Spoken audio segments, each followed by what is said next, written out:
Everybody deserves a second chance, even video games. Welcome to the Second Opinion Podcast, where the reviews aren't always right, but we are. We're here to give you the gaming takes you didn't know you needed. We've been deep in the gaming world for 17 plus years, covering all the news, releases, and drama in the gaming world, and having a damn good time while doing it. Just because some website gave a game a low score doesn't mean it's a fail in our book. We're all about giving games that second chance, diving back in where others quit. And we should probably tell you that we're real and we're very loud and opinionated, and 90% of the time we're completely off topic. But that's why you'll love us. This is your Second Opinion. Now, here are your hosts, Toaster, Celeb, and Bolts.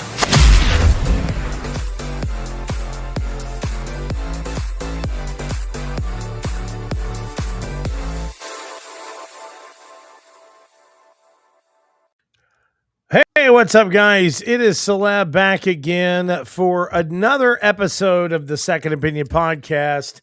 I'm feeling a little rusty, but we've been doing a lot of stuff recently. There's been a lot of constant going-ons, and man, just trying to get things down to a fine-tuned schedule is crazy, but I am joined by the Second Opinion Guildmaster, former former nuclear physicist. He's changing his shit. Former nuclear physicist, Toaster McGee. What's up, Toaster? That's Dr. Toaster McGee. Dr. Toaster McGee, I'm sorry. No. What's going on? Also joined by... I'm going to say the CEO, the man himself, Mr. Janky. Hello, Mr. Janky. Hello. Yeah, I'm just went back to the different status this time. I couldn't think of a good CEO pun. I think I ran through them all. No way. There's no way Janky ran through them. Maybe I just didn't have the time. That's probably a little bit closer to... Yeah, let's be real. Yeah. But yeah, man, we are here. Big shout outs to Fusion, always popping in. Yeah, dude, it's good to be back on the podcast, and we've got some good stuff to talk about today. So much. First off, we're going to talk about what we've been gaming. So, Janky, we're going to start with you today. What have we been gaming, bro? Gosh, what have I been gaming lately? Me and my friend technically finished. We rolled credits on Elden Ring Night Reign. We beat the last boss of the bosses. We had been playing like 2-player because it's a 3-player game. You're supposed to go in with 3 players if you're not familiar with the concept of it. It's like 3-player boss rush. You try to go and kill as many like bosses as you can until you get to the final one. And they don't scale differently for a 2-player match or for 2 players by themselves. Like 2 players fighting the boss is the exact same as 3 players fighting the boss. But we just did 2 players because we don't want to matchmake or whatever. We don't have to deal with some random that's going to run off and do whatever. So we're just going to do it by ourselves. We finally said we can't do this. This sucks. It's too hard.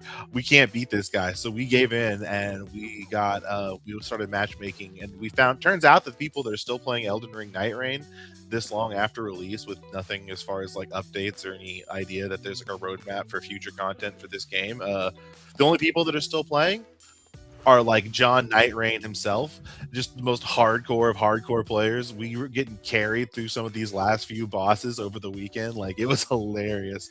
I love how you called him John Night Reign himself. I mean, it seemed like it. This guy was just pretty much the CEO of FromSoft now. He's been promoted just because what he's played in the game. Dude just wasn't even like, you didn't even show off or paying or anything. He was just like, I'm just going to go to this place. If you follow me, you win. And we just followed him and we won. Come with me if you want to live. Basically. Shout out to Play More Game. Look at a nice little cup I got from Summer Games Fest. Okay. Well, I gifted it to my wife and she hasn't used it. And I told her, hey, I'm using this cup. just for some good old agua. Toaster. Yes. Oh, shout outs to Hardly Casual as well. Always popping in. Man, we got some good people up in here today. I guess we got a good little time frame. Toaster, what you been gaming, bro? Assassin's Creed Black Flag Resynced. You bastard. You bastard. Why? What? Is it a good game or something? I mean, what are we talking about here? It's awful. I fucking hate it. God, man, there's so many fucking people that are still coming out and like trying to trash that as a bad remaster, saying, oh, well, you know, they took a couple of things out, like, you know, finishing moves. And that's why I hate it. That's why I don't like it. And I'm like, are you fucking kidding me, bro? That's why you don't like it? Is because some finishing moves were taken out of the game? Like, I'm so confused, dude. It doesn't make sense to me. The old school Assassin's Creed games, one of my favorite things about them, especially like as a kid, was like watching some of those executions. The first time I watched, I think it was just even Altair just run somebody through with a sword, and I was like, oh, I'm playing a video game now. This is real. This is awesome. Yeah. But yeah, I mean, it's just wild, bro. They made some changes. To be fair, some of the ways that Enway dropped on. some of these people is still pretty freaking brutal with two cutlasses. I mean, I gotta turn on. I forgot to and turn the on hidden blade assassinations are still there. They're just part of the end, the kill cinematic. Yeah, exactly. So it's not like now, mind you. I mean, I will say, I did like the fact that in the original game or in the original release, you could do like a lot with the hidden blades. You could actually use them as like a primary weapon. And you could kind of use it how you wanted to. But I mean, still, like, look at this game. Like, are you kidding me? Good. Like, it looks good. It feels good. I mean, it plays really well. I see that some people on PC are starting to get that old glitch again, though, Toaster, to where your ship like sinks down into the water into like a fucking rectangle. Just goes. It turns the Jack Dawn to a submarine. Yeah, pretty much. Yep. I haven't had that happen to me. I didn't have it happen at all, but I mean, yeah, I agree with Toaster, dude. Like, the game is great, but what have you been really playing recently, like with this game? Like, what missions are you focusing on right now? Right now, I'm just sailing around exploring stuff. And like I just got done with the plantation, and now I'm going after the galleon. So, but I've been doing a lot of exploring. Yeah, I haven't been doing a lot of the main quest stuff yet. And then That's the way, right? I downloaded. this is the way. I downloaded the bowling game that just recently launched on Xbox Live. What bowling game? It's like PBA, Pro Bowling Association. Oh my god. And like really, because there's like a weird looking, if Bob Ross had given up his life of artistry to become a pro bowler on the cover. But yeah. This is real? Awesome. Yeah, this is real. If you go on the Xbox like live game or Xbox, I don't know if it's on PC, but it's definitely on the console. It's like is it like 2026 or something? Yeah. Oh my god. I didn't even know they had a pro bowling game. Like, I didn't know that was a real thing. Toaster, are you like hold up. I can feature this. Oh, there you Look at go. Oh my god, yeah. Toaster, what level are you in this already? I just started. Like I just got out of the tutorial. Hold up, we gotta scoot this forward. But Look at this. Look at these action shots too, bro. They do full action shots. I did manage to get the now it's a ham bone achievement because I got like 4 strikes in a row. I do enjoy bowling. I must say I enjoy bowling as well. I'm a fan of bowling, darts, and pool.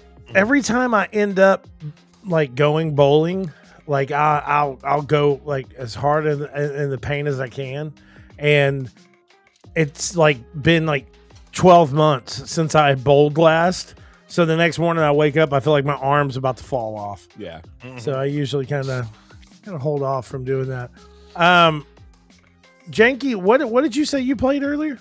Oh, I've played mostly Elden Ring, Night Rain. What else have I been playing though? I picked up Slime Rancher 2 for when I'm tired of like stressful things. So that was been really a lot of fun. Just wandering around and just sucking up slimes in my vacuum cleaner. Hey, my exploring the colors. I think me and Dara and Amara kind of got into that whenever it first came out. Yeah, it sucks. It's a single player only. It'd be great for like co-op slimery, but like it's good as it is just to kind of unwind and look at all the pretty colors and explore. Look at all the pretty colors.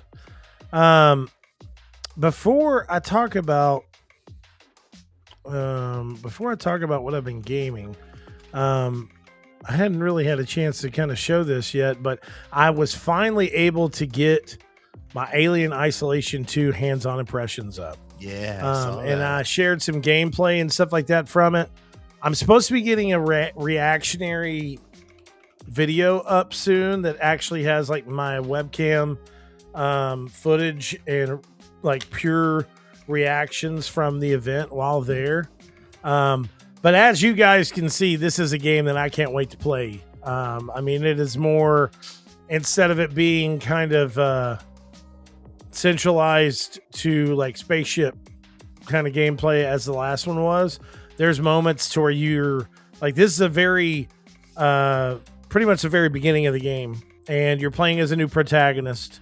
The ship from Isolation 1 has crashed onto this planet. That took the ship that Amanda went to the Sevastopol on? I believe so, yes. Okay. But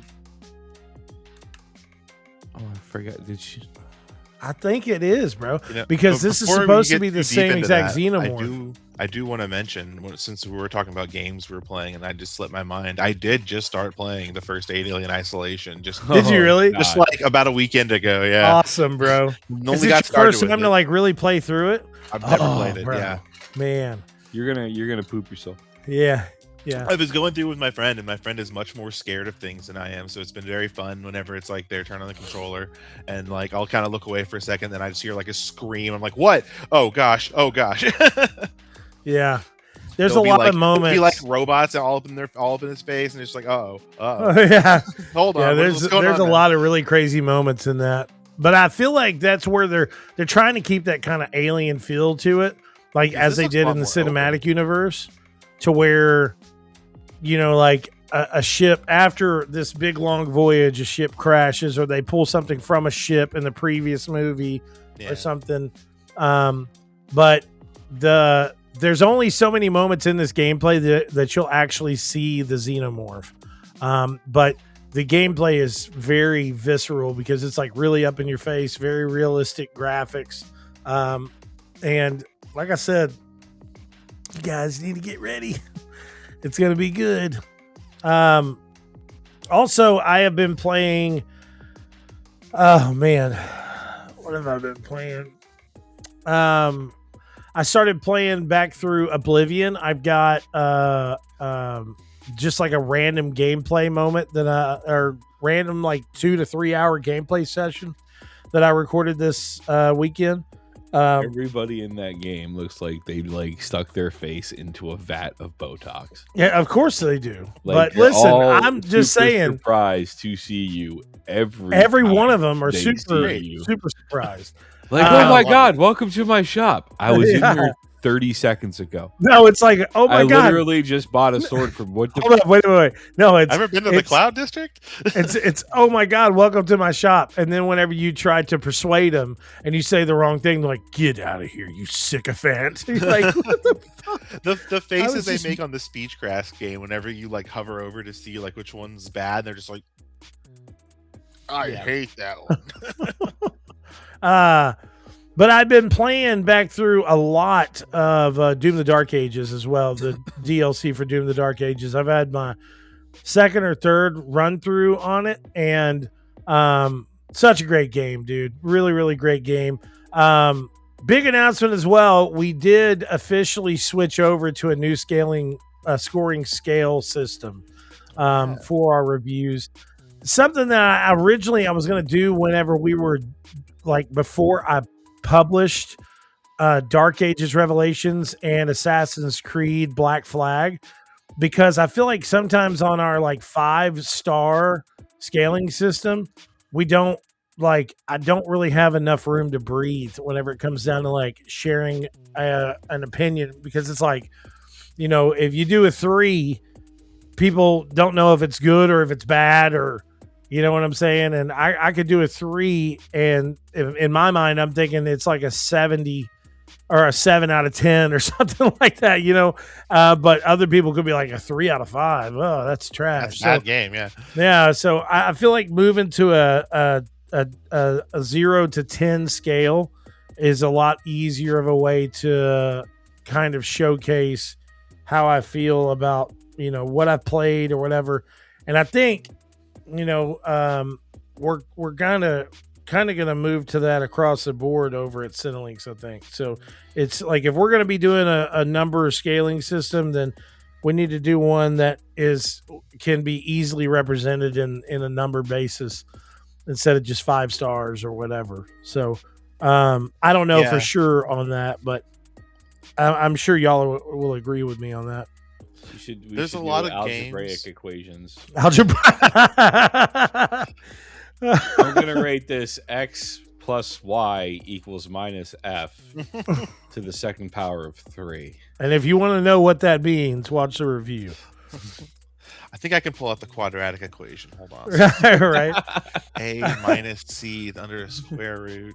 But no, there's a lot of games that I First, reviewed you need that to I was prove like, this is I put it like, triangle. what was it, 3.5 stars, and it was like, man, 3.5 stars just means so many things to so many different people. So yeah, it really there are does. times I'm just like, yeah, there's just so much more granularity. Just go there. Well, what if I put like an 8, like a 7?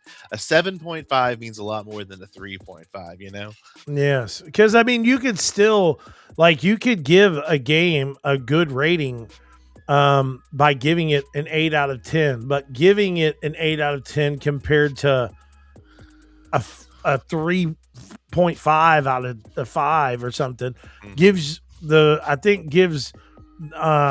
give our readers and give our viewers and stuff a little bit better of an understanding of like why, like, I gave it an 8 out of 10 because these main reasons. And there was a lot of times that I didn't really feel right scoring some of these games lower than like a 4.5 because I really enjoyed my time with them. But, there was like some small ass little bullshit. So I couldn't like give it a 9.5 or a 9.2 or a 9 out of 10 without feeling, or an 8 out of 10 without feeling like I was doing it a disservice as well. So, but I really think that's going to help kind of give that opinion, that second opinion, a little bit more grandeur. So we're going to go ahead and get down into this episode, talk about some of these mainline topics.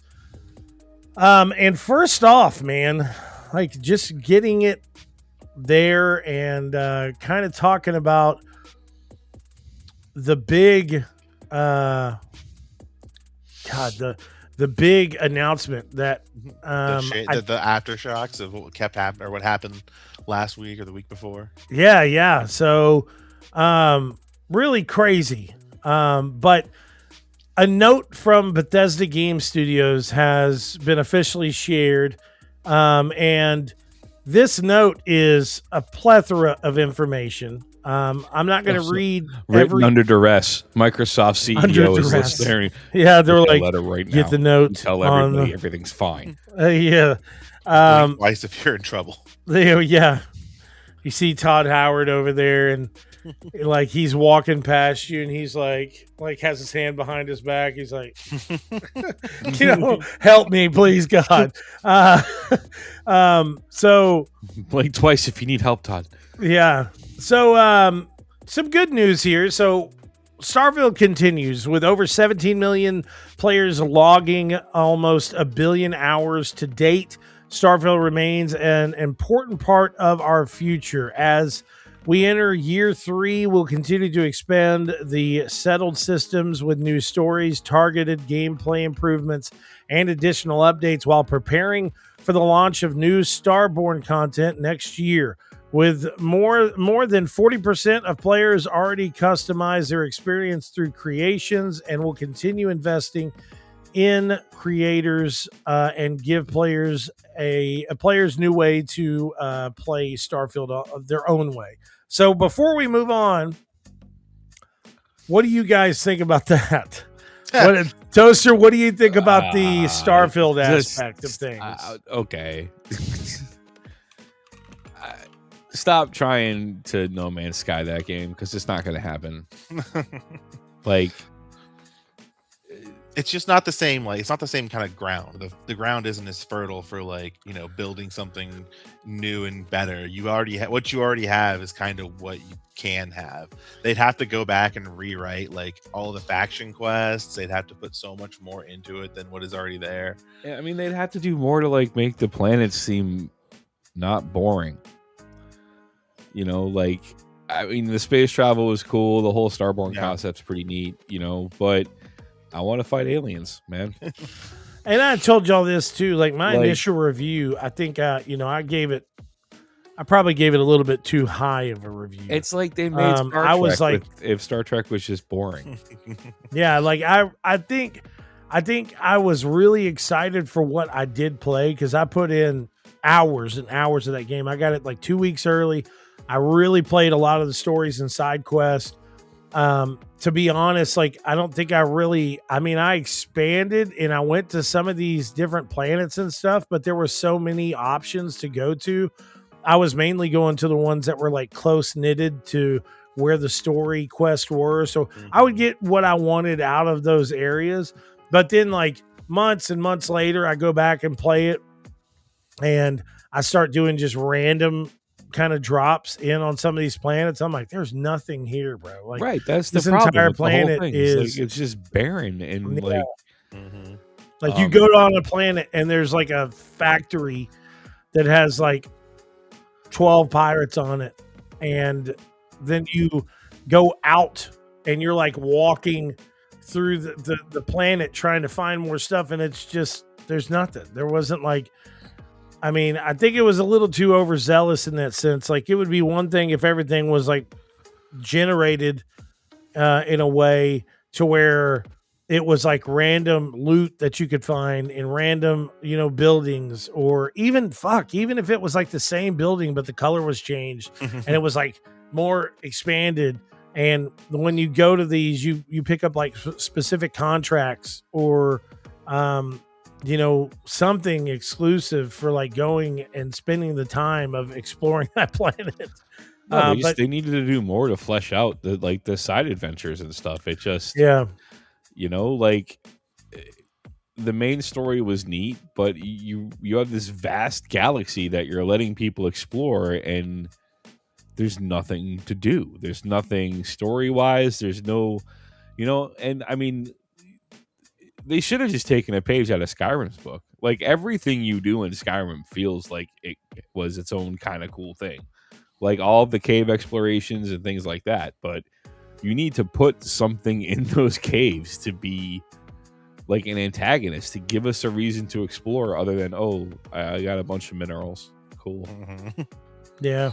You know, like, I don't know. I mean, if you're trying to keep it grounded, cool, but put more enemies on the planets, put factions, like, actually expand on the lore of Starfield. You know, give us different pirate factions. You know, give us rep that we can build with these various pirate factions, or we can decide to be space police like we can with the Space Rangers. But then you fucked everything up by making people pay real money to download bounty missions. Are you serious? Yeah. Like, Starfield could have been so much better, and like, it just made it worse when they hyped up the expansion, because they were like, explore dark space and the Temple of the Serpent and blah blah blah blah. It's like, well, no, this is pretty boring again. So That's Yeah. what I really liked about Avowed is the exploration aspect. There's a lot of problems with that. If you guys hadn't played it, it's the Obsidian.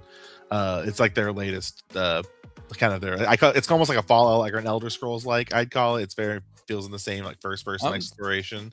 trying It to has its play it, problems, yeah, but but I love that there's so many things that you get rewarded for your exploration. There's like, what's that? A tower. I'm gonna go climb that tower. Oh, there's an awesome chest up here. There's cool stuff in this tower.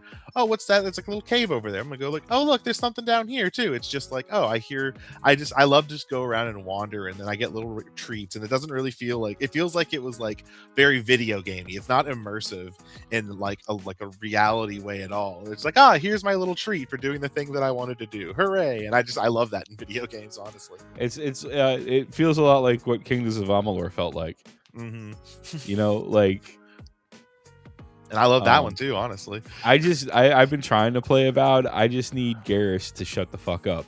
Yeah, the companions are a little on the weak side. I liked him in Mass Effect when he didn't talk. Something to go calibrate all the fucking. I gotta go calibrate the weapons. All right, cool. I never got around to playing Avowed. I heard that it was like somewhat of a good game, but I don't know. I never got around to playing it.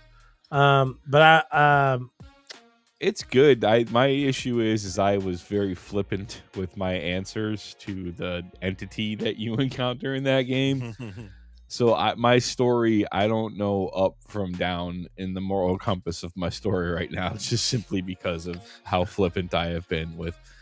I do know that the one lady, like the evil paladin lady, I was like, I'm gonna murder you the first chance I get. I'm gonna take care of that storyline.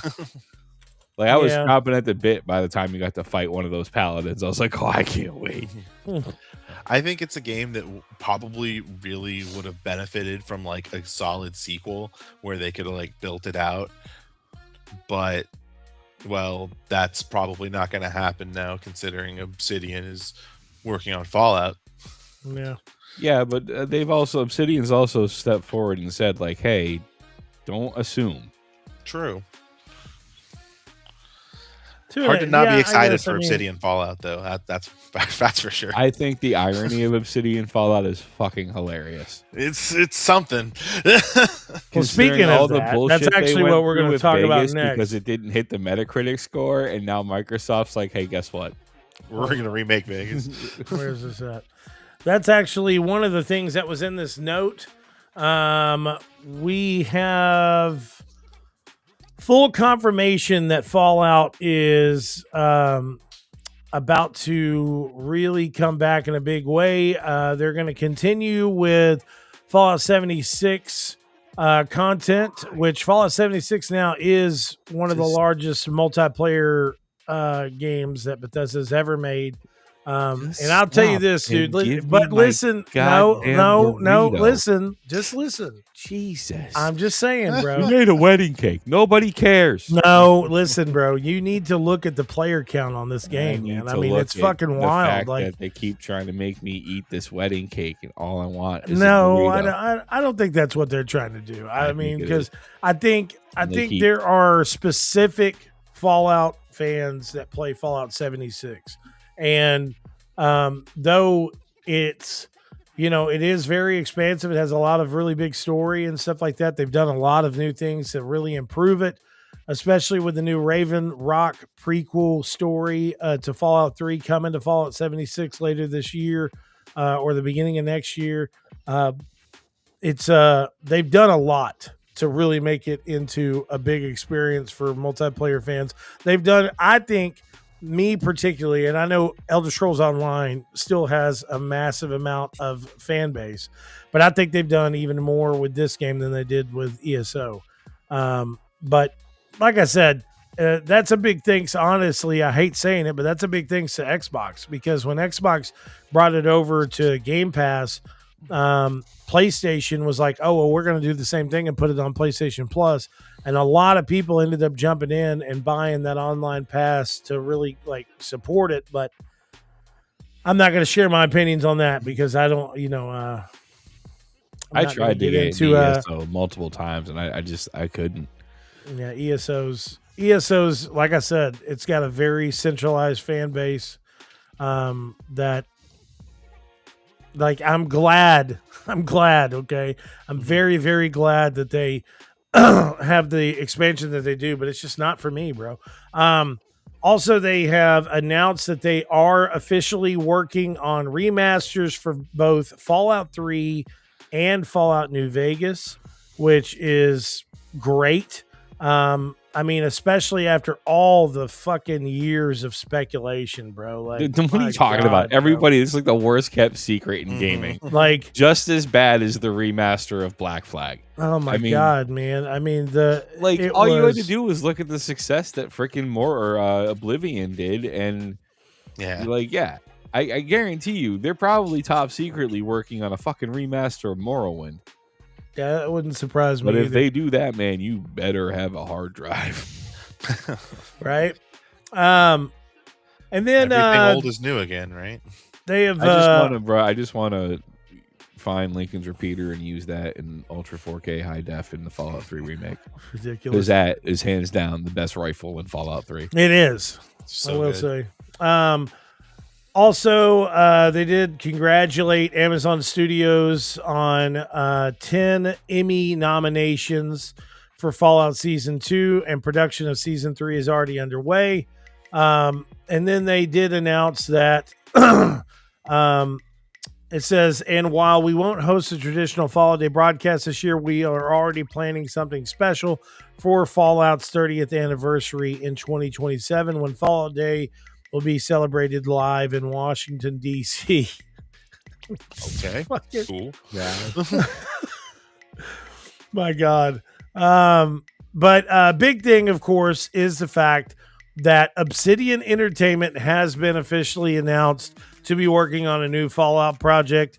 It's also been announced that ZeniMax Online Studios will partner closely with Bethesda Game Studios on Elder Scrolls, the Elder Scrolls franchise, while continuing to deliver incredible new experiences for Elder Scrolls Online. So do you think for Fallout 5 we're going to go to Colorado? I don't really know. I don't know. I'm gonna be honest. I'm not even gonna get into like what I think could possibly happen with Elder Scrolls and Fallout, because I mean, Fallout 5, they're saying that Fallout 5 and Elder Scrolls 6 are being created in the new creation engine, and they've got all this big plans for it, but I'm getting it out of my head, dude. I really am. Like, I don't want to even think about those games, because I mean, we're going to get the remasters.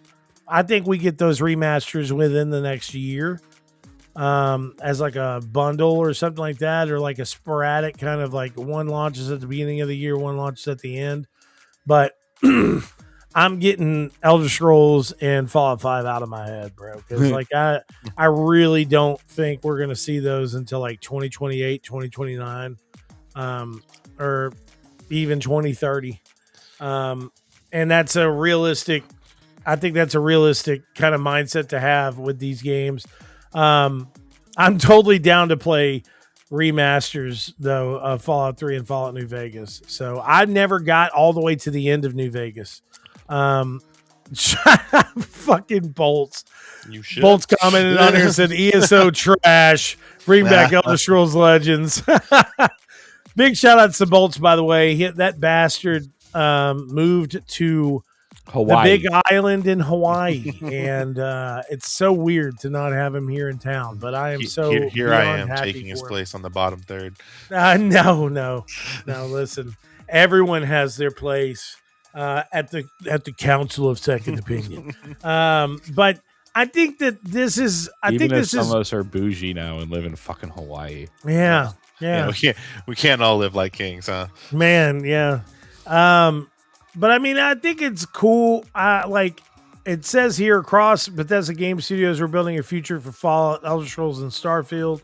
We're investing in our technology, bringing teams closer, supporting our live games, and expanding into new forms of entertainment, and developing the next generation of Bethesda RPGs. you know, I don't know what to say, I don't know bro. how they're gonna do that, is considering their fucking studio is gutted. Right? Well, it's not. I wouldn't say that their studio was gutted because, Dude, but like, listen.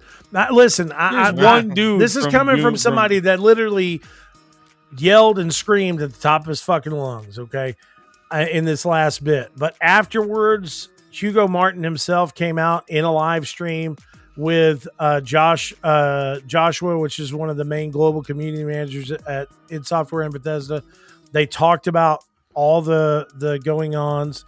They talked about the team, and of course, they were upset about the drop in staff at id Software. But Hugo Martin came out and said the staff that they have now at id Software in Richardson. Oh, there's a Black Cherry ad going on right now. Get off of my screen. Anybody else feel? No, like Star Trek. Sorry. For some reason, I don't know. Jakey's like, I want some Black Cherry, energy drink.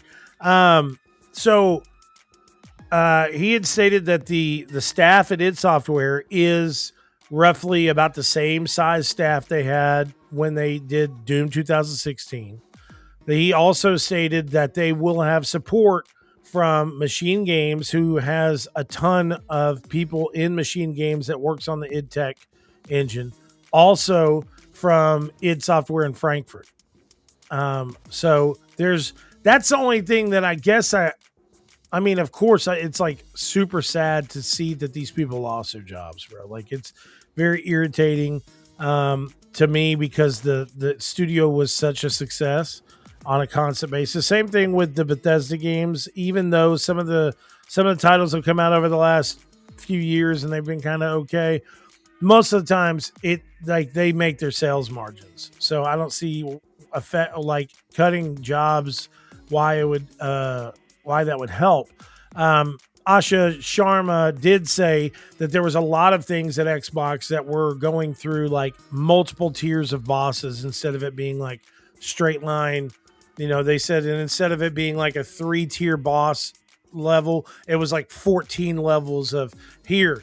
This is what we need to get approved, and then they hand it to the next person. Okay, this is what we need to get approved. I have 7 bosses. Send it to this next person. Yeah. So when I fuck up, I get to hear about it 7 different times. Oh my god, the best movie of all time. I have 7 bosses. Oh my god. That was like a revolutionary movie, though, bro. Like, I feel like somebody watched that movie and the next day went to work and was like, fuck this place. You know what I'm saying? Like, they had to have. I forgot my pieces of flair before I got on the podcast today. Sorry, guys. How dare you?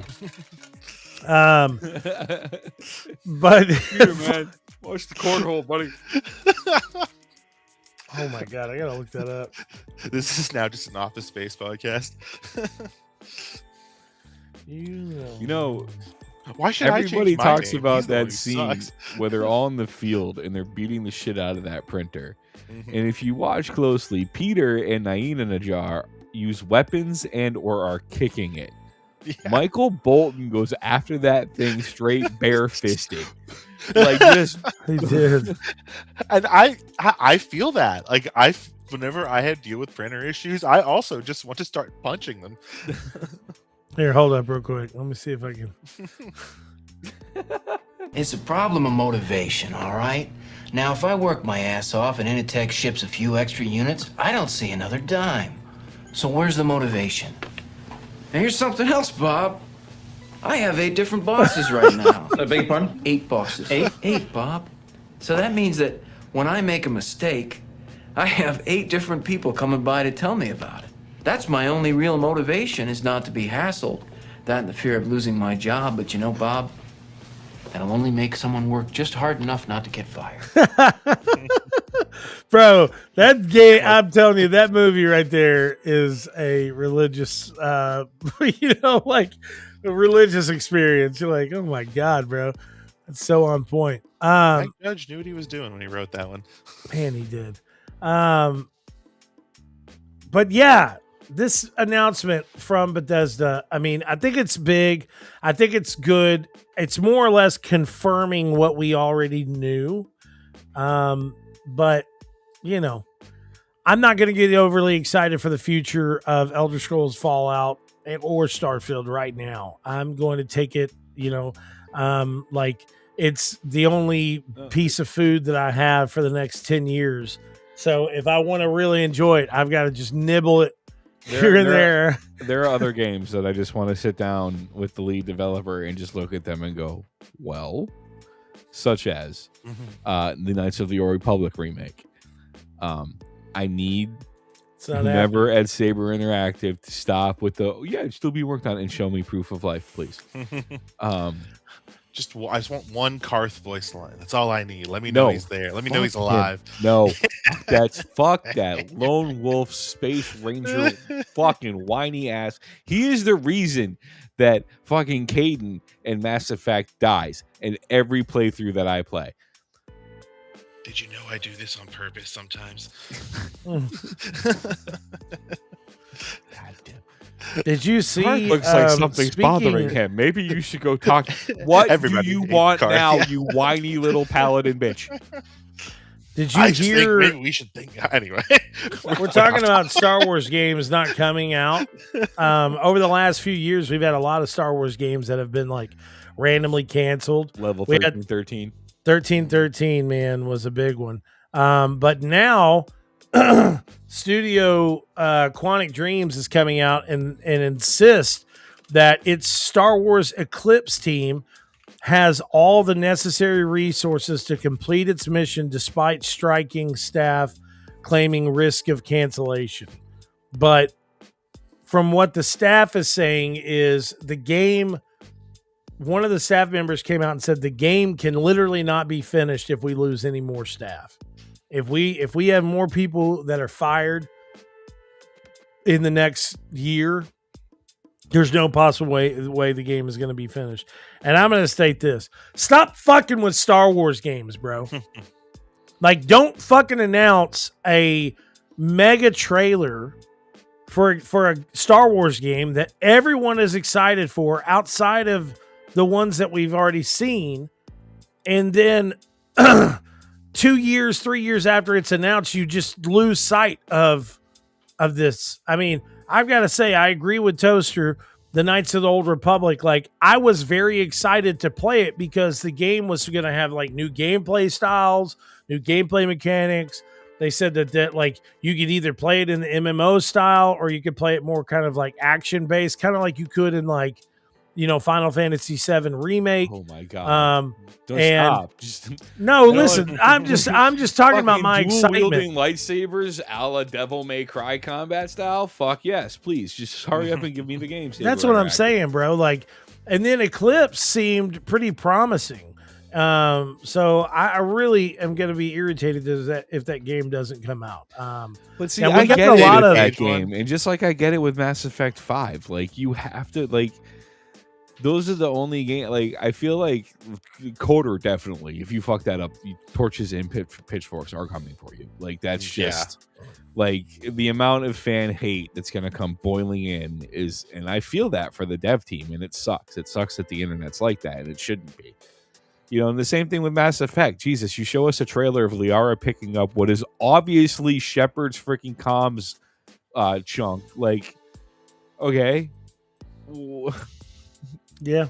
And then that's it. That's all we have. And then Casey Hudson occasionally, like, I mean, now, and that's the other thing. You have his fucking Star Wars game that he's like, yeah, I'm doing a single player Star Wars game again. And all of us who knew Coder were like, huh?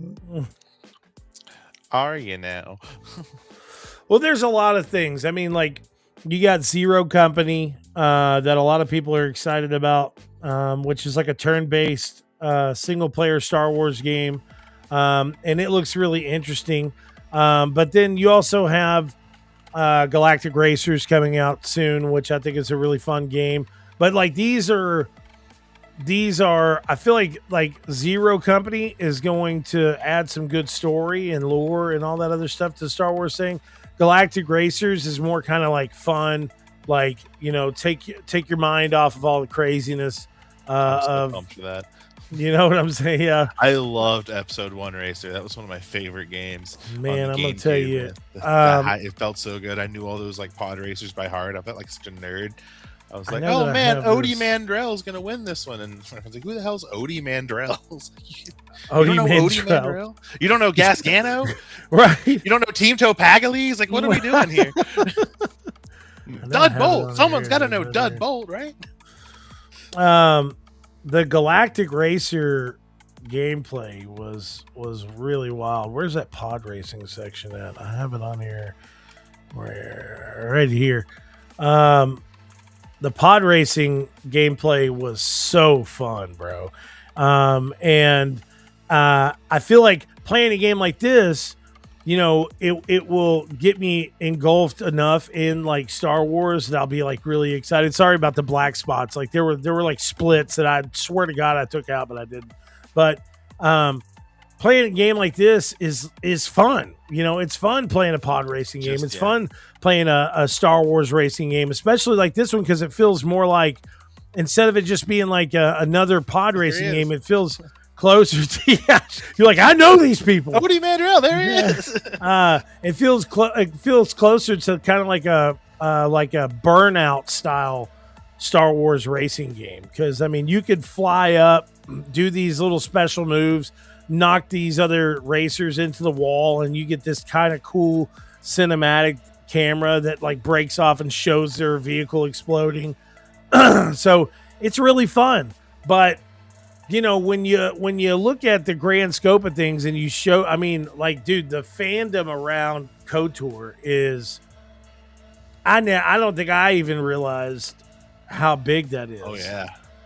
And Toaster, I remember when it was like announced.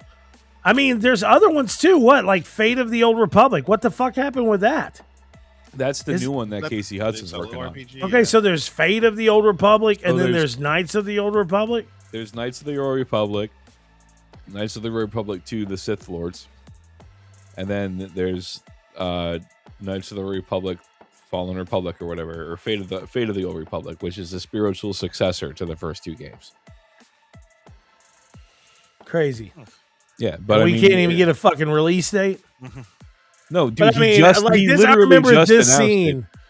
Oh yeah, that's true. They did just announce that, what, like 6 months ago? Yeah, but I remember this scene right here, and Toaster would not shut the fuck up about this part.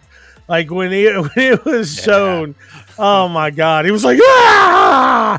Yeah. Even Bolts, oh my God. I mean, he was tripping about this game, and I never listen. I'm being honest. I never got into KOTOR. Like, I think I tried to play the original KOTOR when they launched it as a mobile like port. Yeah, and you know what I'm saying. I was like, I'm finally playing it. But it'd it be was so much better if Carth Onassi would just shut the fuck up. It was definitely different playing it on the phone. I don't like the way you killed those guys, General. But there's I think, you know, there's a lot of promise for these games, and whenever you don't share an update for so many years, and I mean, it's hard for people not to have speculation that this game is done for. And it's just like that's like one of the studios that got hit with the cuts, the State of Decay. You haven't done anything for like 8 years. It's wild. You know, yeah, it's a tough situation, because if they're not being told that they have milestones to hit, and then they also get turned around and then say, well, why haven't you hit any milestones? Because what I saw, I'd have to go find the article or whatever, but what I saw is that a lot of them were being like specifically kept in a very hands-off direction. They're like, you know, we want you to make something cool that you like, and so they, you know, a lot of like, I think especially like Zombie Labs just kind of said, okay, we'll just slow burn it and just do whatever we can do, and then everything turns around and it's like, oh, by the way, that's not what we meant, actually. We needed you to make something now. Also, yeah, why right. You're like, why haven't you made anything? So, you know, there's the thing where it's like, you should have made something, but at the same time, it's like, well, where was anyone saying, hey, where was something where is the oversight in the last 8 years? Yeah. I just noticed that I had this on my desk for some reason. Hey, classic. Game of the Year edition, Xbox. I better hold on to this. Yeah, this could be my child's college fund. Physical I saw a streamer or the chick that was in that new Obsession movie. Somebody gifted her a copy of Modern Warfare 2, like from the original release of Modern Warfare 2, and it was like it was in a graded case.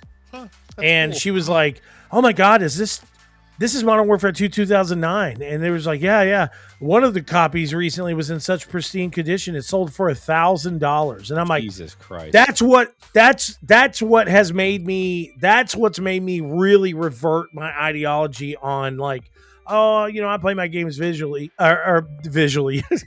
Like everybody does. I play my games visually. And there's blind people that have beaten. I play echolocation. Yes. I play my games digitally. A lot of my games are all digital because a lot of the games that I get are all review codes. But it's like I'm really starting to kind of revert my ideology on things now because like I'm seeing this more often. I'm seeing these fucking people literally selling these like Xbox 360 and PlayStation 3 games and stuff that are in mint condition with fucking graded boxes and shit on them. And they're trying to sell them. They're selling them for like thousands of dollars. I'm like, oh my God, if bro. you get bored, look up how much the Simon's Quest cartridge is going for. I know. There's actually a Simon's Quest that they have at the Game Exchange here in town, and it's like they're selling it, and it's not even in like the best condition. They're selling it for like $350. Jesus, I'm like, fucking bitch. But do they? But that's the one thing I will say that I hate about Game Exchange is like, bro, you'll have like a Super Nintendo copy of Barbie's like horse trails or something. It's like $95. I'm like, all right, bro. Like, hey, Barbie's Horse Adventures was a classic. It was a classic. That's why Atari's remaking them all. Worth every dollar. So speaking of Simon's Quest, I'm kind of stoked because surprisingly, or not surprisingly, the fucking storylines are amazing. But there's been a sudden like spike in interest in the Absolute Batman storyline, and Absolute Green Arrow just got renewed for another 12 issues. I was really confused there for a second. I thought you were still talking about Barbie. No. Absolute Barbie's going to go hard. Absolute Barbie's going to be. But real quick, all right, Simon's call Quest, out Scott Snyder and Greg Capullo. There you guys go. Absolute Barbie. Do it. That one's free, guys. You were talking about Simon's Quest earlier. Castlevania Belmont's Curse has no AI, developer Evil Empire has stated. In Paris, Game Informer sat down and they were able to interview 3 developers on this, and they talked about the development of this game. It says from Konami's standpoint, we haven't used AI and we don't know what's going to happen next, but we don't really have a stance on it at this point in time. I must confess, I do use AI to correct my sentences in English. This is one of the French developers. Mm-hmm. He said after some laughter in the room, they had stated to answer the question of the game, no AI.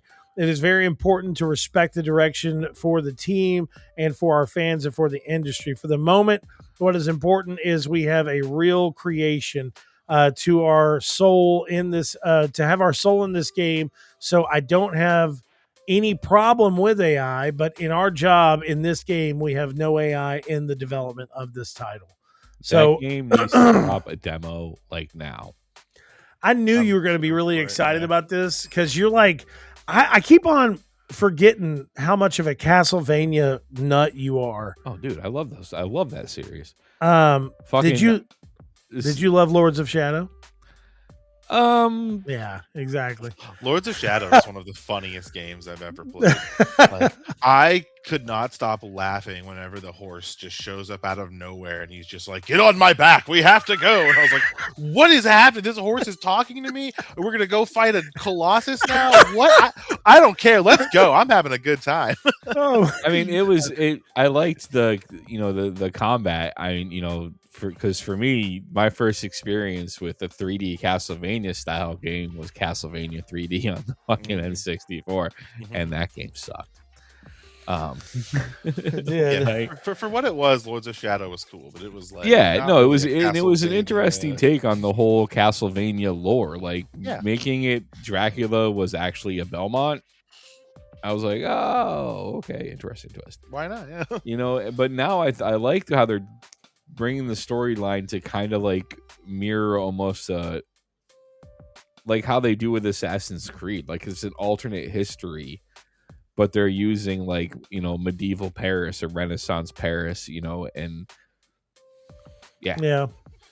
I like this game looks amazing, and I mean I loved Dead Cells, so you know I really want to get my hands on this game. Even more so hearing that it doesn't have AI. Like I'm pretty far into the like full AI, like reject AI camp.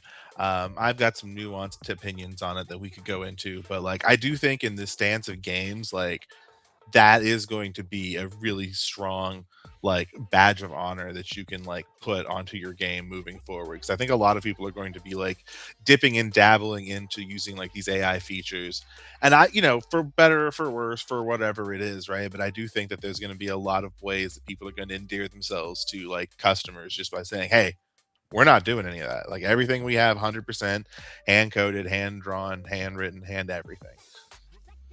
And I think that's yeah, I mean, I think that's a really big thing. You know, I will say my standpoint on AI being used in game development and stuff. It depends on what we're talking about.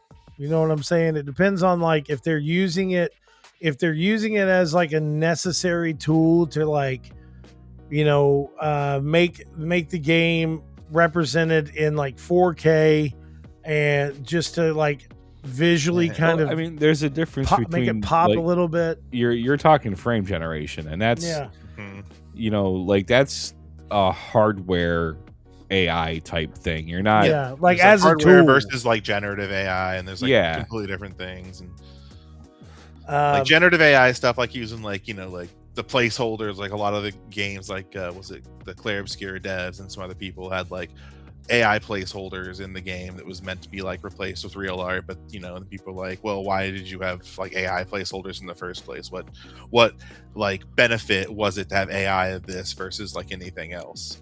And I mean, I think they gave a good explanation. It's I know at the same time, one of those things. It's bygones be bygones at this point. Like I feel like it's like if that's what doing at the time, if that's what they used it for, and then they truly did replace whatever was generative with you know, human created, I feel like that's a smart use of AI technology. You know, I think it's you're a probably small fine, studio and you're basically mocking something up to see if it works without having to actually develop it in the game. Get it in there and only to find out that, oh shit, this causes this massive bug or glitch, you know, in this other thing. You know, it's a very fine line. It 100% is a very, very fine line. Because then you have stuff like what was the not the finals, but the other Arc Raiders, where they have the AI the generative AI voice lines for the people, and that's they said, okay, well, we're using this because we have like call outs for each individual item, and that just makes more sense to do that than to have, you know, or someone come in and re-record voice lines every like 3 months that we add new like items and stuff into the game. And then that's even so then like you every single case I think is going to have this like use, like very specific, like what's your personal take on it. I don't know if there's ever going to be like one solid line where it's like this is good and this is bad. I wouldn't say like no, not how though. nuance works. Like if you could get a like, because I know Nvidia like 1 second, hang on. What the? Oh, sorry. You hearing good? Yeah. Speaking of that, we use AI generated music that is part of Restream, and every once in a while, this fucked up stupid shit will pop on here, and it does like it'll do like a, I don't know if it's like a fucking ambient thing or something, but it'll like stop playing mid play. You can't, and then it'll like AI. God, bro. I'm telling you, what I need to use is I just need to go on to, we do Upbeat, and I fucking pay for Upbeat. I don't know why I don't just have music from Upbeat on there, because it's all, it's weird License because free. yeah, well, like I pay for the subscription of Upbeat, Mhm. and the good thing about it is like, just as long as your stuff is set in the way it needs to be set in, then the channels that you have set for like your YouTube pages and stuff, all your licensing is all covered. Taken care of. Yeah. Yeah, so it's like it's pretty great, honestly. But anyways, back to what you were saying, Toaster. I'm sorry, I didn't mean to interrupt. No, Nvidia did this thing where they demoed like generative AI used in conversation with an NPC. And Mhm. I think somewhere down the road, if you could come up with a video game that responds real time to your smart ass remarks, especially in a role playing game, I think it'd be fucking amazing. Like, Yeah, oh, just with I my agree. personality, like, I mean, I talk shit in World of Warcraft. I crack jokes about how like all of the heroes in WoW are fucking worthless because they always like, oh, go get the other heroes. Oh, you mean the mortals? The normal fucking people that keep bailing your ass out every time you guys decide to fuck with some cosmic entity. Anduin, please, not again. Right. Like the minute they introduced a quest to where you could introduce like trade partners and you get to sign the letter, one of the signatures you can use is your character's name, Savior of Azeroth, oh so many times. Jesus. But like I feel like, unlocking that kind of technology could be fun. I don't know. I just completely went off on that tangent, but How dare you? Yeah, there is like, I think the big thing for me is like, as is for a lot of things, is like the labor issue of it. yeah, Where I it's mean, like, totally using as that someone that to, wants to do like game writing, and like the way that people get into game writing, especially in entry level, is by writing barks, which are like basically those things, like NPC responses to players, just either just out of naturally like ambient in the world, or like in response to conversations. And it's just like, here, have like a lot of little like canned responses to write. And so that's like one of those tough things where that is like an entire industry that is predicated on that aspect of the game, that you're saying, okay, well, what if we can get a computer to just do this? oh Now, no, if you can get 100% if you AI can get should a not be used computer, to replace jobs. yeah, Like that's yeah, where the right. line needs to be drawn. Yeah, and I think, but I do think it is interesting to kind of figure out where that line gets met, right? Where the limit reaches that line, because it's like, if you can get some sort of like, what do you call it? If you have like an AI agent that is trained entirely on like your in-house writing staff, that is like, if you can like get enough like writing samples from your own staff that you're hiring, and then they create this like chat bot basically that speaks in the language and like the cadence of your own personal, like your team's actual like human style, then that could be amazing, right? Yeah. That'd be so cool. Yeah. And I'll tell you this, there's been times before that I've had to, I don't know if you remember, Toaster, but like a year, 2 years ago or so, my voice went out completely. Yeah. Like I couldn't speak at all. And I was at the point of being pretty close to being behind on some of the videos because my voice wasn't coming back. So I ended up using 11 Labs, which has like an AI system that's set up to where you'll type everything in, you'll put everything into the system, and then it'll read everything that you type in a very, I mean, like, I was shocked. Like 11 Labs is a really great tool to use, especially if you're kind of like entry level content creation and you're still not really comfortable like getting your voice on mic. I think that's a good way of doing it because it doesn't sound like, a robot. It sounds more natural, a kind of like free form, like voice to text. But like I said, using that, I don't think there's an issue with using that. The problem is that when people use what they use and do the stuff that they do, it doesn't, especially whenever they don't announce, hey, I'm using this. Yeah. I don't know. Like I've had issues before to where I've gone to like Fiverr and tried to get people to do certain things for, header images or whatever else. And they won't tell you that they're using AI. So it's a strange thing kind of in that sense. So Moving on from that, we're getting pretty close to like the hour, or we only got, I'd probably say about 20 or 30 minutes left that we can really kind of share stuff. But let's go on. Yeah. We can have our AI centric episode next time. Yeah, just right. Bitch about it for the entire hour. The God of War TV show has officially recast Kratos after an unexpected injury. It says Ryan Hurst will his bicep. Yeah. Ryan Hurst will reportedly no longer play Kratos in the live-action God of War series. Sony Pictures and Amazon MGM Studios are said to have recast their lead after he suffered a severe injury while shooting the show. Says that Kratos' role being recast due to the actor's physical recovery being too long. He tore his bicep, and it says such injuries can take anywhere between 4 to 6 months to heal, but the physical demand of playing Kratos could reportedly keep him from returning to full capacity up into a year.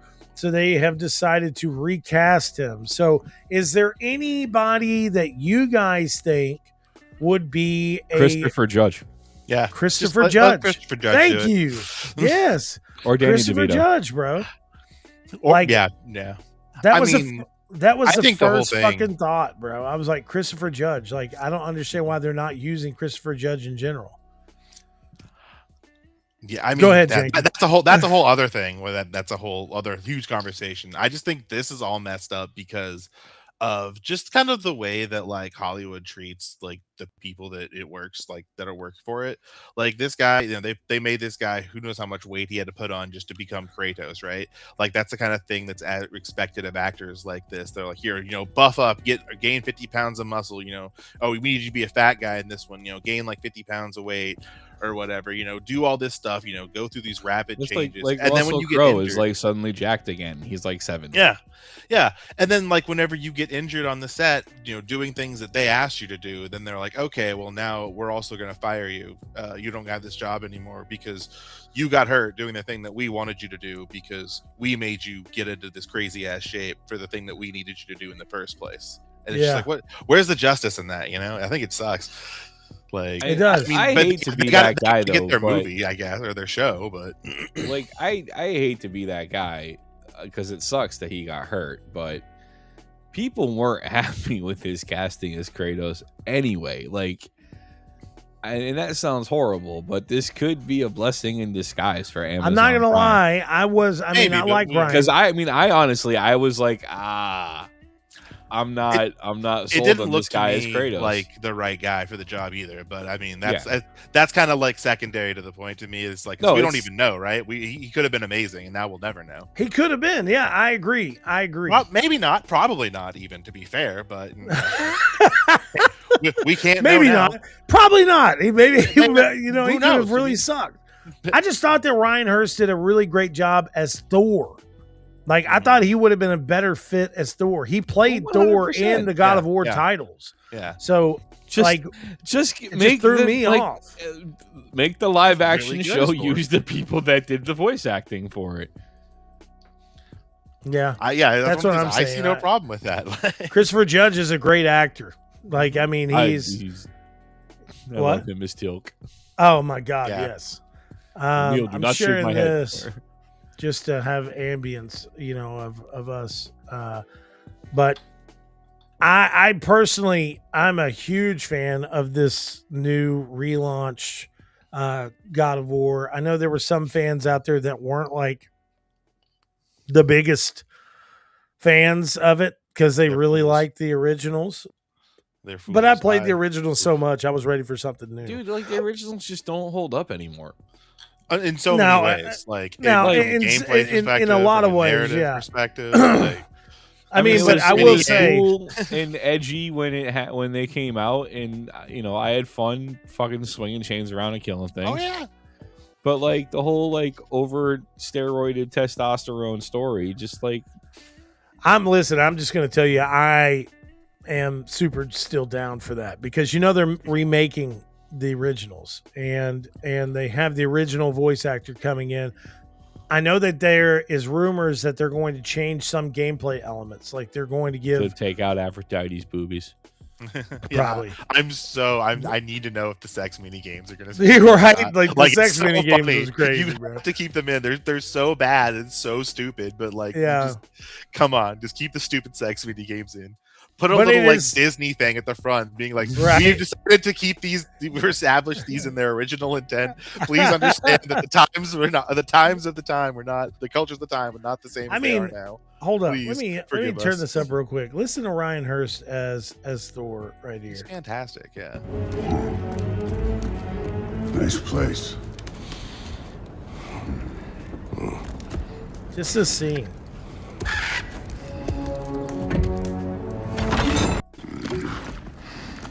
He's a badass Thor. So There's such an I think- understated menace to everything he does. I think that's one of my reasons. And shout out to Shiriko. I'm using his video. But let's talk, motherfucker. Keep on forgetting. Just being polite. Just the entire visual aspect of it. I think that's the reason why it threw me off so much. You seem like a calm and reasonable person. This I thought scene that was hit- funny you. too, because if you ever watch Sons of Anarchy, Ryan's character in Sons of Anarchy was never a calm and reasonable person. So it's like, you know, what are you getting at, bro? The scene Shout also outs hits pretty to hard when you Andre. realize, when you realize this guy is a recovering alcoholic in this game, Yeah, and he's the sitting big here with this drink in front of him, just being like, yeah. I'm just gonna be threatening and not pretend like this thing in front of me is like taking every little bit of my focus. All right. All right. So moving on from that, last thing I want to really quick kind of run across here. Take-Two just told its shareholders in writing that GTA will transform the company's financial performance. Management called it a major inflection point. They're projecting over $1 billion in operating cash flow this year, enough to fund new acquisitions and technology investments off the back of one individual game. Meanwhile, GTA Online and GTA Plus are still posting strong numbers 4 months before the game that will replace it, even at launch. So, In other Yay, news, Orc I found in can't- kitchen. right? I can't wait for this to skew fucking other studios' perception of what a good game should do. That's what I was going to say. So I am excited about Grand Theft Auto 6. Hmm. I'm excited to play the story of it. I'm excited to see what Take-Two and Rockstar really have planned for the overall aspect of this game. What I'm not excited about is how the games industry will change from it. So we've seen this countless times in so many different iterations of their games, to where Grand Theft Auto will release, and when it does release, you know, Grand Theft Auto, I would probably say Grand Theft Auto 3, Vice City, and San Andreas were pretty groundbreaking games, but nothing sold like Grand Theft Auto 5. When Grand Theft Auto 5 came out, it really, like, it massively changed the games industry as a whole. And it, at first, like, it was exciting, but then over time you kind of notice, like, is this a bad thing? Like, or is this not what we wanted? Is this is it changing gaming too much? And the thing that like Take-Two understands, and I think that's the reason that GTA has been so successful, is, I mean, not only is it just cross genre, like so many people play that franchise, but they know, like, how long have they been working on 6? For a long time. For a long time, and nobody questioned. You never heard of any, you know, like, Nobody's they like, where's understand where's the the- game? Yeah. Yeah, And there so was why is nothing. it There out was yet? like they understand the whole. Well, when's it gonna come out? Well, when it's done. Well, when's that? Well, when it's done. And I think like It says right here that it's been roughly in development for 10 to 12 years. right, like Wild, bro. seriously, like but the Wild. people not need, and this is the like thing, going back to Kingdoms of Amalur in the state of Yeah. Rhode Island. Just, Rhode Island fucking invested in that game expecting an instant turnaround, not understanding that it's a video game. You need to generate the fan base. Then a sequel gets released and that makes the fan base bigger. Like, more studios need to understand that a good game takes time to fucking develop. And rushing these studios to put something out because some shareholder says that this is the deadline, like, that's not the way to do it. That Baldur's Gate 3 was so successful because Larian took their time. And now Hasbro's in a shitty situation because they can't find anybody willing to pick up Baldur's Gate 4. Nobody wants to follow in Larian's because they all understand that, like, no, we can't do that. We're going to have people in suits telling us that we need to have these certain milestones met. And I think the gaming business model needs to go back to understanding, look, you're not going to instantly make a shit ton of money. Yeah. Unless it's one of these type of unicorn video games. Yeah, for real. But if you make a good enough game, you're going to generate revenue long term. Yeah. Yeah, it always comes down to if the game is good, then it makes money. But then that's also not necessarily the case because you also have people that buy shitloads of Call of Duties every year and shitloads of all the sports and games. And I'm not going to sit here and say those are bad games or anything, but like they can make the same game every year and people will still buy it. I mean, you can make the same argument for like Pokemon games too, if you want to get away from like ball and gun gamers. Yeah, like there's a lot of games that make a lot of money that don't have to be good. So it's like it's tough to like Diablo's tell good, people that. but... Well, agree or disagree, but but like you know what I mean. Like like there are a lot of examples of the games that the investors can look at and go, well, okay, but make us a new Destiny, make us a new Diablo, and it's just like it's obviously incorrect, but like it's just there's it's the annoying counterpoint to the fact that you should just make games good, especially now with the resources that are available. Like you could make a quick game, suddenly it blows up in popularity. Well, now you have cloud servers and things like that, and you can expand on the universe that you created, and your parent publisher doesn't have to invest a whole lot of money because you're just expanding on a framework you had already in place. I know people shit on live service, but there is a silver lining to live service games. Eventually they're going to run out of steam. Everything does, and that sucks. But it's a way for a game to grow and to build a fan base. And like, they need to understand too that there's those kind of games. They're just sellers. They're always going to make X amount of money. They're, I don't want to say dependable, but they're like your estimates on what you're going to make from these kind of games is pretty stable. Yeah. And you can expect an extended tail of revenue income from them. Right. My thing is look at what Black Ops 1 and 2 did when they announced that they were putting ports of it on PlayStation 5. It's like what Toaster said. It is an irritation. I'm just going to tell you guys. Like, I love Call of Duty. I love playing Call of Duty. I don't think I'm going to get Call of Duty Modern Warfare 4. I've kind of like really fallen out of love with Call of Duty over the years. But Call of Duty Black Ops 1 and 2 finally were brought back to the PlayStation Store, and everybody was freaking out about it. And I'm thinking in my head, I'm like, who gives a shit? Who cares? Like those games. I mean, Black Ops 1 and 2 were pivotal games in the Black Ops series, but I don't care about replaying it again. I've played it enough. But Black Ops 2 reached a total of 5.25 million players on PS5. Wow. This past week. And it doesn't, it kind of shows it's like the developers, even though they're, owned by Xbox, are working with PlayStation to sell more of these consoles, or more of these games, because the games are priced at $40. But if you have a PlayStation Plus subscription, you can get the games until like August 6th. I think you can get the games for $20 a piece right now. Mhm. So they're massively selling these games. Now, mind you, that's how I'm playing Black Flag right now. I just signed up for Ubisoft Plus for $18. Mhm. mind you, these are just ports. Like there's not really big any. They didn't do anything with them at all, did they? And do anything with them. Yeah. So me personally, I'm not going to go back and buy a game that's not going to have any type of improvement. Like That's what I thought mean, too.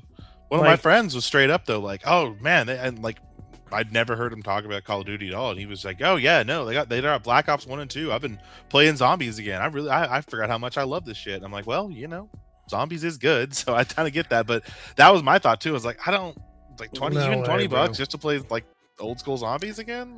Yeah, like if I'm going to play I can zombies, pass. yeah, if I'm going to play zombies, I'm going to like re-download Black Ops or Call of Duty World at War, or World War II. World War II had a really weird, unique zombie mode. Or I'm going to play Black Ops Cold War. Black Ops Cold War Zombies was fucking awesome. And a lot of people talk shit about that, but it was a mass improvement on visuals, style of play, and everything. So I'm not going to do that. But anyways, to end the show today, we're going to watch this trailer together. I haven't had a chance to watch this trailer, but this is the new Wolverine trailer, and I'm sure it's going to get some type of copyright flag, but I don't give a fuck. I need to get my popcorn.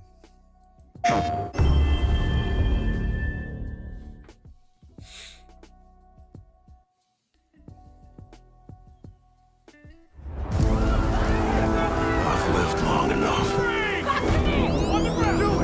It's all started to blur together.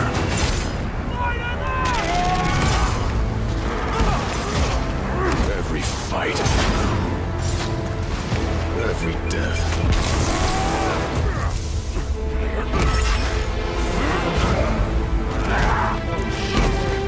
Fucking Sabretooth, bro.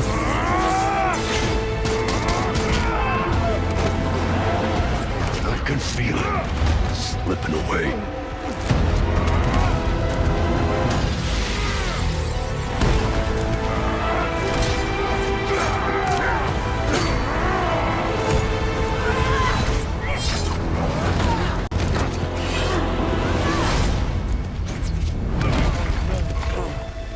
Who I am. Who I was. When that's gone, there won't that be Gene? anything left. Yeah. Except rage.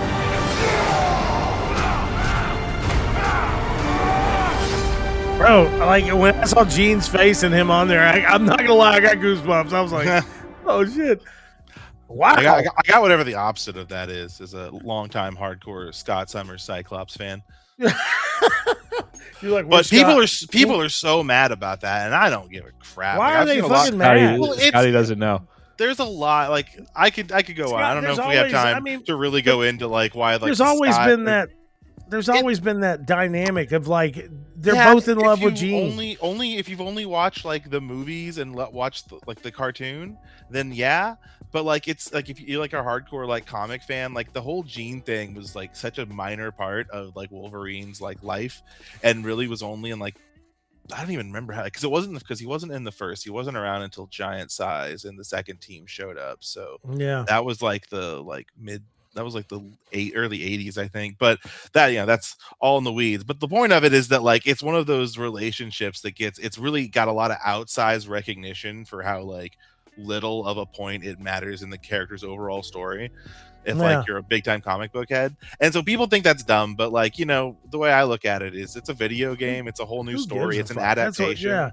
yeah. They're telling an entirely new story. They can do whatever they want with it.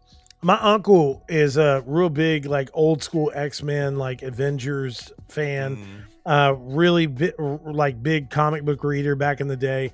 And he had stated something about that, like, cause I really loved like the Fox, like X-Men, like movie he shot. Like, dude, I loved it. X-Men 2 is one of the best superhero movies. No ever. question. And, but I knew like whenever I remember when him and me went and saw X-Men 2, and he was like I remember him bringing up the point of like this whole love interest between him and like Jean, and like then and what was it, X-Men Last Stand, whenever Jean like went Blows him full away. on like She's full- crazy, full Phoenix, yeah. the full Phoenix. He was like, just like that's one thing. Like they focus on this whole like love. I'm like, I get it, but it's cinematic shit. Like they're adding those interest in for people that are not big fans, like or not the biggest fans of X-Men as well. Like they've got to have centralized different things that can pull multiple different audience members in to watch a movie. So they've got to expand on certain things. But we all know that, Wolverine, I mean, his love interests were more than just Jean. His love interest span across centuries. Yeah. So Like, and fuck that chick from he's got multiple kids, and none of them are from Jean Grey. No, and fuck the love interest in, what was that? A Wolverine Origins? Is that what it was? Yeah, well, I can't remember. It was like supposed to be like Silver Fox, but it was just like it was just a Native normal American woman. Yeah, yeah. Just named some like random lady. Kayla Silver Fox. Yeah. But I don't know. I'm really excited for this game, dude. It looks I'm fun. like, man, it looks like it's going to be one hell of a time. So, It anyways, brings guys, that old game, the old 360 one with the oh my it was God. the Wolverine Origins movie. Wolverine Origins Yeah, it's a game. really It was good game. so fucking awesome, dude. Like And- that was one of the first games you saw like Was that actual. on the original Xbox? I think it was. It was Xbox 360. Yeah. It was It was? 360. I Yeah, and what- I don't quote me on that, but I'm pretty sure it was. It was 360. I remember, yeah, because I think I had it on PS3 at the time, but it was badass, bro. Like the regeneration and shit like that of your character, like you could blow up some shit, and like his face, like you would see like his meat and bones, and how it would metal just bones, yeah. Oh man, that was so cool, bro.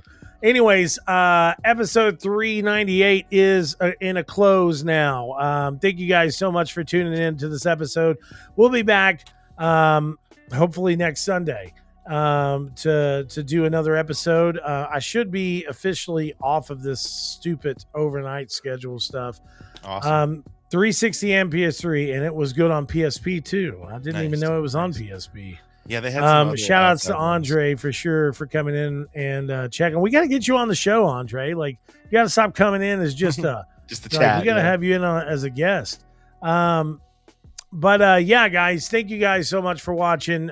Check us out at cineleaks.com for some of our latest reviews, gaming news, previews, and more. And we love you too, Andre. We love you. And love you guys. Thanks for watching. Peace out. Later. Peace.